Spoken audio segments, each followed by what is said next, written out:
तो देश की सबसे बड़ी मर्डर मिस्ट्री जिसको लेकर रोजाना नए नए खुलासे हो रहे हैं और अब एक ऐसा खुलासा हुआ है जिसके सुनकर लगता है कि शायद श्रद्धा को बचाया जा सकता था। सब कुछ बताएंगे आपको, लेकिन उससे पहले आज इस मामले के बड़े अपडेट्स आपको दे देते हैं। सबसे बड़ी बात, दिल्ली पुलिस ने आज आफताब के घर वालों से पूछताछ की है। पूछताछ में श्रद्धा और आफताब के रिश्तों के बारे में सवाल पूछे गए हैं। आफताब का आज पॉलीग्राफ टेस्ट नहीं हो सका है, दिल्ली पुलिस की ओर से इसकी जानकारी दी गई है। इसके अलावा कल रात मुंबई के वसई क्राइम ब्रांच में आफताब के 3 दोस्तों के बयान दर्ज किए गए हैं, उनसे भी आफताब को लेकर पूछताछ की गई है। इधर दिल्ली पुलिस इस मामले में अब तक 17 लोगों के बयान दर्ज कर चुकी है। वहीं दिल्ली पुलिस को आफताब के बाथरूम की टाइल्स से अहम सबूत मिले हैं। फोरेंसिक एक्सपर्ट ने ये सबूत हासिल किए हैं। सबूत क्या हैं, इसके बारे में अभी जानकारी सामने नहीं आई है। इससे पहले भी आफताब के बाथरूम की टाइल्स पर खून के निशान मिले थे। श्रद्धा और आफताब का एक कॉमन फ्रेंड भी सामने आया है जो ड्रग्स बेचा करता था। पुलिस इससे भी पूछताछ कर रही है। इस बीच यह भी पता चला है कि श्रद्धा और आफताब के बीच कई बार ब्रेकअप हुआ था, लेकिन आफताब हर बार श्रद्धा को बहला फुसलाकर किसी तरह से वापस बुला लेता था। और इस बीच आज सबसे चौंकाने वाली जानकारी भी सामने आई। दरअसल श्रद्धा ने आफताब के हिंसक बर्ताव के बारे में 2 साल पहले ही मुंबई पुलिस से इसकी शिकायत की थी। श्रद्धा ने 23 नवंबर 2020 को मुंबई पुलिस को एक शिकायत पत्र लिखा था। तो ये 2 साल पहले ये शिकायत की चिट्ठी लिखी गई थी और उसने पुलिस को ये बताया था कि उसका लिव इन पार्टनर आफताब उसे मारता पीटता है। अगर वक्त पर एक्शन नहीं लिया तो आफताब उसके टुकड़े टुकड़े कर देगा।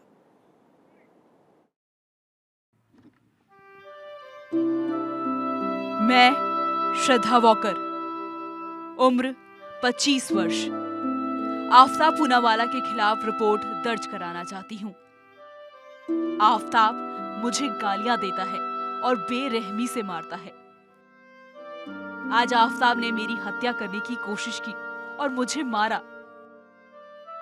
आज मेरा गला दबाकर हत्या करने की कोशिश की गई। उसने मुझे धमकाया, ब्लैकमेल किया और कहा कि मेरे टुकड़े टुकड़े कर फेंक देगा। पिछले 6 महीने से आफताब मुझे मारता है, लेकिन मुझ में पुलिस में आकर शिकायत दर्ज कराने की हिम्मत नहीं है, क्योंकि आफताब ने मेरी हत्या करने की धमकी दी है।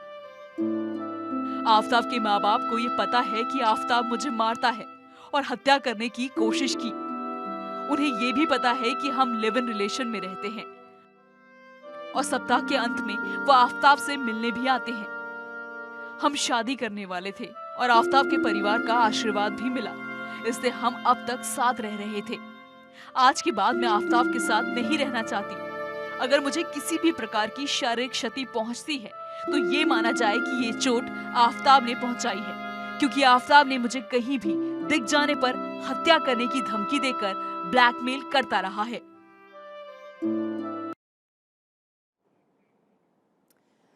तो ये जो शिकायत की चिट्ठी थी, आपने सुना इसमें क्या शिकायत में बात कही गई थी, और ये 2020 में की गई थी। और श्रद्धा ने जब ये शिकायत पुलिस से की थी तो उनके साथ उनकी दोस्त पूनम बिडलान भी साथ गई थी। इस शिकायत पत्र को लेकर क्या कुछ वो कह रही हैं, उनकी बात सुनिए। उसको उस लड़के ने जब मारा था तो राहुल उसको मेरे पास लेके आया था, जब वो पहली बार मेरे पास आई थी। अच्छा, किस कंडीशन में आई थी? उस लड़के ने मारा था, बस वो तभी मेरे को लेके आई थी। उसके चेहरे का थोड़ा हाव भाव बताइए, जब वो आई थी उसको कैसे? देखिए, इस बात को 2 साल हो गया, मुझे हाव भाव अभी कैसे याद रहेगा? चोट लगी थी कैसे? हाँ, चोट लगी थी उस टाइम पे, लेकिन आप कैसे बता सकते हो? गले पर निशान भी थे? हाँ, गले और आंख पे निशान। अब ऐसे में ये सवाल भी खड़े होने लगे हैं कि क्या श्रद्धा को बचाया जा सकता था? अगर सही समय पर एक्शन ले लिया गया होता तो शायद आज श्रद्धा जिंदा होती। लेकिन इस पर मुंबई पुलिस का भी बयान सामने आ गया है। मुंबई पुलिस ने बताया है कि श्रद्धा ने कुछ ही दिनों में अपनी शिकायत को वापस ले लिया था, जिसके चलते कोई एक्शन नहीं लिया जा सका। इस मामले में जो भी जरूरी कार्रवाई करनी थी वो कार्रवाई पुलिस की तरफ से की गई है। जो अर्जी दी गई थी, अर्जी के ऊपर में जांच हुई है। जांच के बाद में खुद जो कंप्लेनेंट ने लिखित बयान दिया है कि उसकी अब कोई कंप्लेंट या तकरार रही नहीं है, और जो उसका जो ये था फ्रेंड था उसके फ्रेंड के माँ बाप ने आके उनको मतलब समझाया था दोनों को भी, और अभी उसकी कोई तकरार नहीं है ऐसा करके उसने रिटर्न स्टेटमेंट दिया था, और जिसके चलते वो मतलब वहीं पे वो क्लोज हो गया। तो जहां एक तरफ श्रद्धा मर्डर केस को लेकर आप देख रहे हैं रोजाना नए नए खुलासे हो रहे हैं जो बताते हैं कि कितनी बेरहमी से श्रद्धा का कत्ल किया गया था। इस मामले को लेकर देश भर में लोगों के बीच गुस्सा है, आक्रोश है, और लोग एक ही बात पूछ रहे हैं कि इंसाफ कब होगा। इस रेयरेस्ट ऑफ रेयर क्राइम के लिए आफताब को उसके अंजाम तक कब पहुंचाया जाएगा।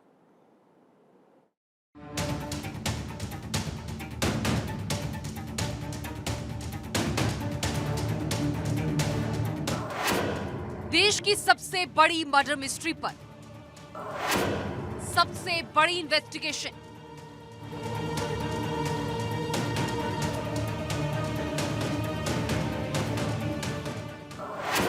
सिर्फ खबर नहीं, हर पहलू तक पहुंचेंगे हम।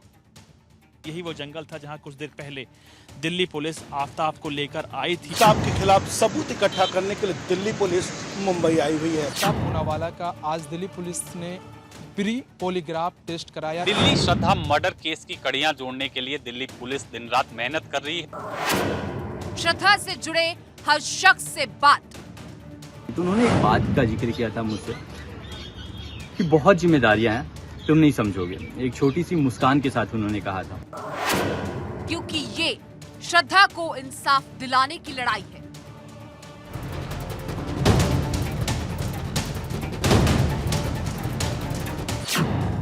कत्ल की उस तारीख से लेकर इस तारीख तक हर तारीख में एक लड़की है जो इंसाफ के लिए रो रही है। हर तारीख में श्रद्धा है जो पूछ रही है, क्या प्यार करना मेरा गुनाह था? उस दरिंदे को सजा कब मिलेगी? मैं टुकड़ों में हूँ, वो फांसी पर कब होगा? कहीं वो अपनी शातिर चाल से बच तो नहीं जाएगा? मोहब्बत, डर और 35 टुकड़ों के बीच ये घटना झंझोर कर रख देने के लिए काफी है। जिसने भी इस घटना के बारे में सुना वो रो दिया कि कैसे कोई किसी की जान ले सकता है, कैसे कोई किसी के टुकड़े टुकड़े कर सकता है, कैसे कोई इतना बेरहम हो सकता है। पाल घर में पिता के आंचल में आराम से जिंदगी गुजर बसर कर रही श्रद्धा ने कहां सोचा होगा कि उसकी जिंदगी का सफर महज मुंबई से दिल्ली तक का होगा।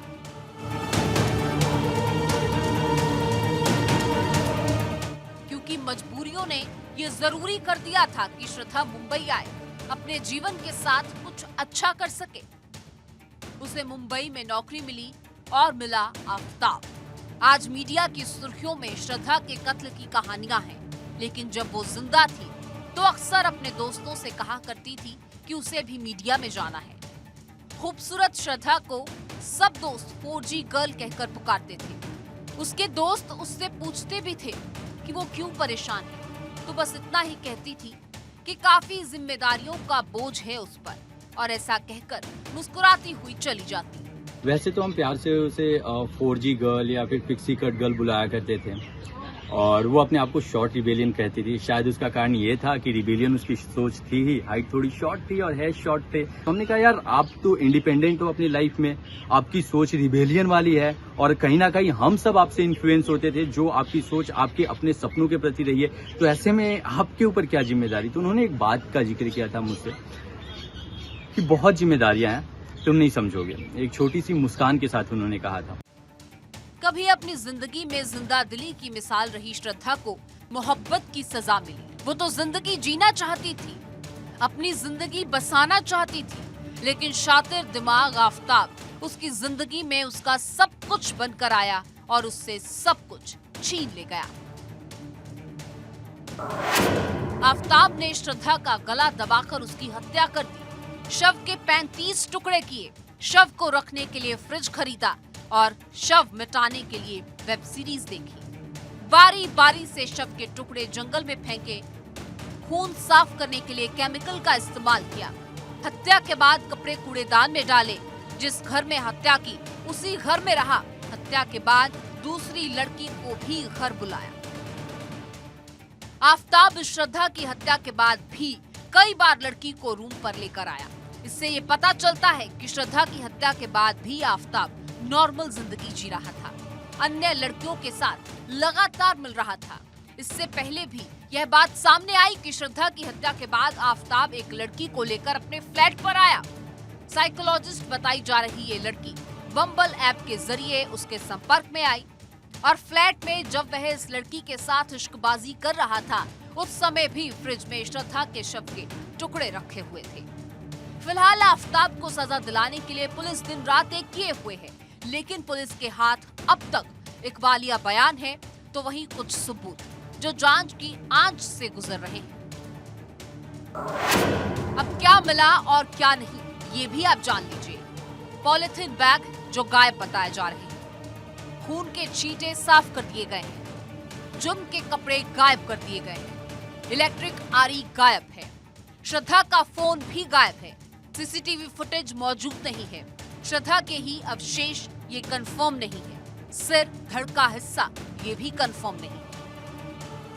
अब दिल्ली में आफताब के पॉलीग्राफ टेस्ट के बाद आफताब का नार्को टेस्ट किया जाएगा।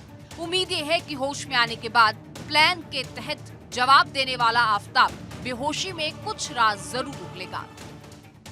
तो वहीं दूसरी ओर बीती रात मुंबई में पुलिस ने आफताब के तीनों दोस्तों का स्टेटमेंट लिया।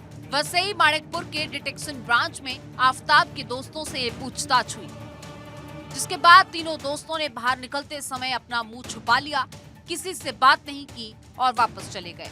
और इधर दिल्ली में आज आफताब के माता पिता पहुंचे। पुलिस ने आफताब के माता पिता से कई घंटों तक पूछताछ की और इस पूरे मामले में अब तक ये बात साफ हो चुकी है कि आफताब और श्रद्धा के रिश्ते के बारे में उसके माता पिता जानते थे और कई दफा श्रद्धा को आफताब की ओर से मना भी चुके थे। Bureau report, Bharat 24। और अभी तक पुलिस को आफताब के खिलाफ कोई ठोस सबूत नहीं मिला है। इस मामले में अब तक जो कुछ मिला है सभी सबूत जांच से गुजर रहे हैं।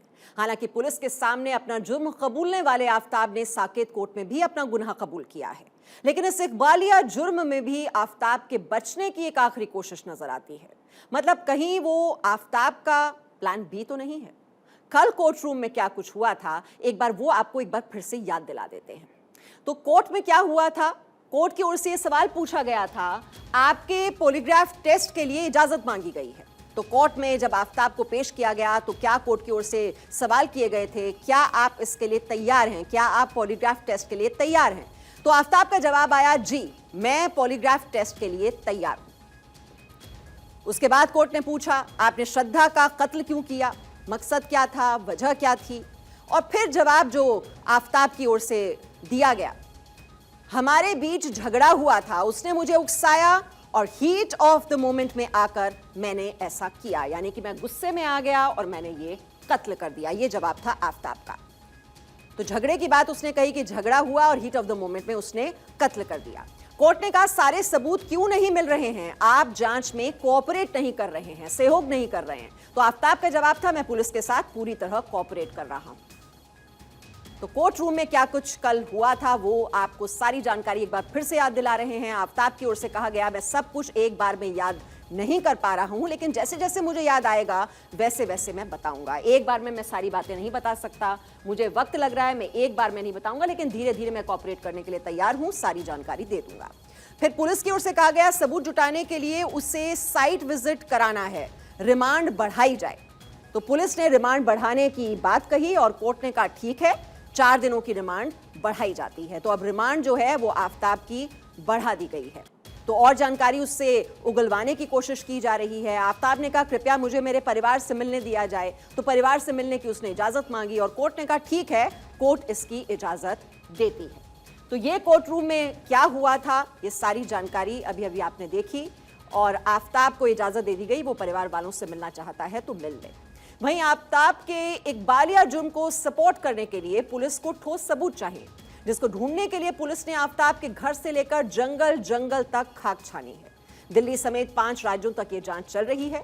इस बीच आफताब का पॉलीग्राफ टेस्ट भी अभी तक पूरा नहीं हो सका है। कल प्री पॉलीग्राफ टेस्ट पूरा हो चुका है। आज आगे की कार्रवाई होनी थी जो अब कल होगी, और ये वो सवाल हैं जो पॉलीग्राफ टेस्ट के दौरान पूछे जा रहे हैं। तो अब सवाल क्या पूछे जा रहे हैं? पॉलीग्राफ टेस्ट, जैसा कि हमने आपको बताया, ये कल हुआ था पॉलीग्राफ टेस्ट, और उसमें क्या क्या सवाल आफताब से पूछे गए थे। उससे यही सवाल किया गया था कि श्रद्धा को क्यों मारा, श्रद्धा से तुम कहां मिले, श्रद्धा को किस हथियार से मारा, यह भी सवाल पूछा गया आफताब से। क्या तुम्हें कोई पछतावा है, यानी कि हत्या करने के बाद कोई आपको पछतावा हो रहा है कि आपने क्या किया, गलत कर दिया, यह सवाल भी आफताब से पूछा गया। मारने के बाद तुमने क्या किया, जब गुस्सा शांत हुआ तो क्या किया, श्रद्धा की बॉडी को तुमने मैनुअली काटा या किसी और तरीके से। जो एक आरी की बात कही जा रही है कि वो ब्लेड्स भी लेकर आया था, लेकिन कैसे काटा, ये सवाल आफताब से पूछा गया ये पॉलीग्राफ टेस्ट में। तो सारी जानकारी जो है वो उगलवाने की कोशिश की जाती है पॉलीग्राफ टेस्ट में। ये काम करते हुए तुम्हें दया नहीं आई कि तुमने काट दिया, मैनुअली काटा या कैसे काटा, जो भी किया गलत काम किया, लेकिन ये काम करते हुए तुम्हें दया आई क्या, ये सवाल भी पूछा गया आफताब से। श्रद्धा को मारने के बाद तुमने क्या क्या किया, यानी कि सीक्वेंस ऑफ इवेंट्स, उसके बाद क्या रहा कत्ल के बाद, ये जानकारी भी उससे निकलवाने की कोशिश की गई। तुम पुलिस को सब सच बता रहे हो, यानी कि कुछ ऐसी बातें हैं क्या जो अभी भी छिपा कर रखी गई हैं। अब ये पॉलीग्राफ टेस्ट में लगातार ये सवाल पूछे जाते हैं, और जब कोई जवाब देता है सब्जेक्ट, उसके बाद दोबारा वो सवाल रखे जाते हैं, और कुछ उसमें अगर कुछ अंतर होता है तो इसीलिए ये सुनिश्चित करने की कोशिश की जाती है कि कुछ जानकारी अगर छिपाने की कोशिश की जा रही है तो वो जब सवाल दोबारा पूछा जाएगा तो शायद उसमें वो सही जवाब उसका दे दे। अब उम्मीद है कि आफताब का पॉलीग्राफ टेस्ट अब कल पूरा हो जाएगा, जिसके बाद नार्को टेस्ट किया जाएगा। यानी पॉलीग्राफ टेस्ट कल हो चुका था, आज होना था, लेकिन तबीयत खराब थी, इस वजह से आज हो नहीं पाया। और जब पॉलीग्राफ टेस्ट जो बचा हुआ है वो जब पूरा हो जाएगा, उसके बाद नार्को टेस्ट किया जाएगा। पुलिस को आफताब के जिन जवाबों को लेकर संदेह होगा उन्हें भी नार्को टेस्ट में पूछा जाएगा। पॉलीग्राफ टेस्ट में जहां शरीर पर कुछ सेंसर उपकरण लगाकर पूछताछ की जाती है, तो वहीं नार्को टेस्ट में बेहोशी की हालत में सवाल जवाब किए जाते हैं, जहां नए खुलासे होने की संभावना होती है। तो ऐसे में आपको बता देते हैं कि पुलिस ने 40 सवालों की लिस्ट तैयार की है। बहुत से सवाल पूछे जा चुके हैं जो हमने आपको बताया पॉलीग्राफ टेस्ट में, लेकिन नार्को टेस्ट में फिर से सवाल पूछे जाएंगे।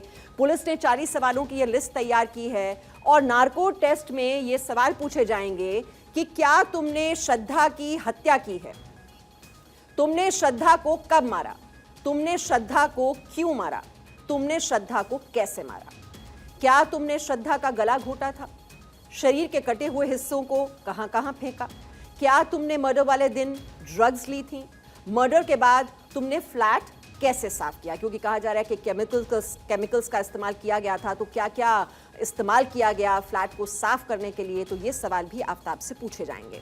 मर्डर के बाद तुमने कितनी लड़कियों को डेट किया, क्योंकि जो जानकारी मिल रही है ये कहा जा रहा है कि कत्ल के बाद बहुत सी लड़कियां उसके घर पर आती थीं, तो ये सवाल आफताब से पूछा जाएगा कि मर्डर करने के बाद कितनी लड़कियों को डेट किया, कितनी लड़कियां उसके घर पर आईं।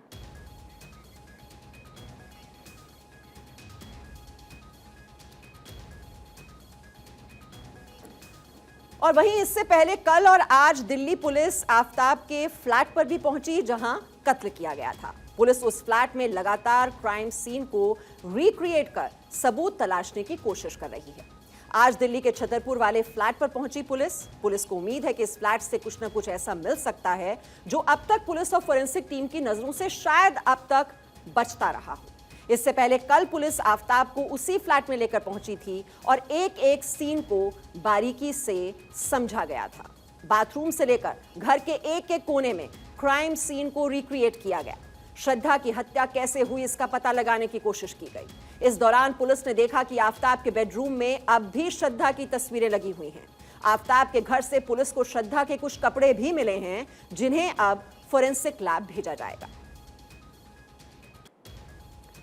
तो इस पूरे मामले पर भारत 24 की टीम लगातार श्रद्धा के पिता के संपर्क में बनी हुई है, और श्रद्धा के पिता का कहना है कि उन्हें शक है कि शायद इस घटना की पूरी जानकारी आफताब के माता पिता को थी। और क्या कुछ कहा है उन्होंने, आप ये बातचीत सुनिए जो उन्होंने हमारे संवाददाता संदीप शुक्ला के साथ की है।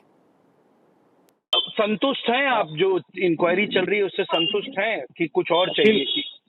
फिलहाल तो वैसे जो अभी इंक्वायरी हो रही है वो सही तरीके से चल रही है, लेकिन फिर भी मुझे ऐसा लग रहा है कि लड़के की तरफ से भी पूरी इंक्वायरी होनी चाहिए, जो अभी शायद मुझे अभी कल परसों से ही करनी चालू की है, ऐसा मुझे दिख रहा है।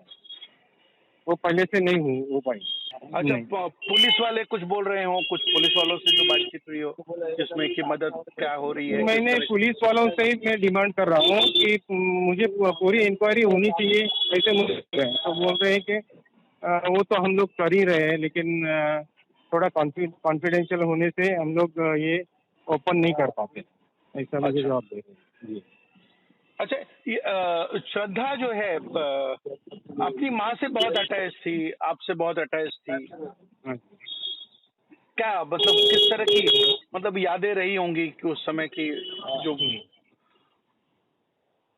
नहीं, मेरे से तो बहुत बचपन में तो उसका बहुत लगाव था, और उसको मतलब मैं बहुत प्यार से समझाता था, लेकिन अभी पता नहीं जब से इसकी दोस्ती हो गई तब से एकदम बदल गया उसका स्वभाव।